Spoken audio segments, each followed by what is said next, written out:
জয় শ্রীহরি, শ্রী বিষ্ণু নারায়ণ।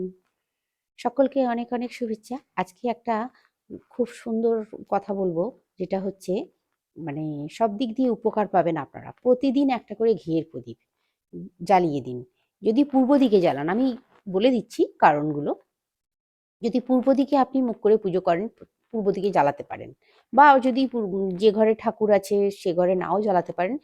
মানে মোটামুটি পূর্ব দিকে যদি আপনি মুখ করে জ্বালান প্রদীপটাকে, তাহলে আপনার যে কোনো কাজে আপনি কোনো বাধা পাবেন না। আপনার কাজ সবসময় উতরে যাবে।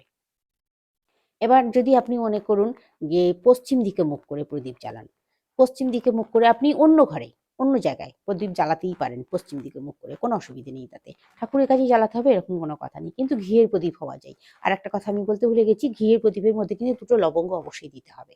দিয়ে আপনি পশ্চিম দিকে মুখ করে যদি জ্বালাতে পারেন, আপনি যে মানে সমস্ত বাধা বিপত্তি আপনার মধ্যে চলে আসে, যেগুলো অহেতুক ঝঞ্ঝট ঝামেলা, মানে অশান্তি যেগুলো চলে আসে, সেগুলো থেকে আপনি রেহাই পেয়ে যাবেন, সেগুলো হবে না দেখবেন। এরপরে আপনি যদি মনে করুন উত্তর দিকে মুখ করে প্রদীপ জ্বালেন, তাহলে কিন্তু আপনার অর্থ উন্নতি হবেই হবে। অর্থের কোনো অভাব আপনার হবে না। অর্থের দিক দিয়ে সমস্ত দিক দিয়ে আপনার উন্নতি হবে।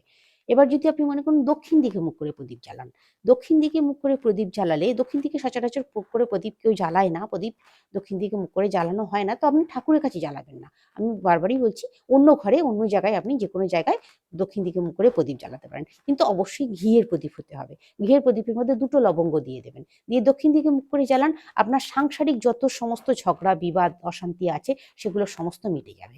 এটা আপনারা করে দেখুন, অন্তত 21 দিন করে দেখুন।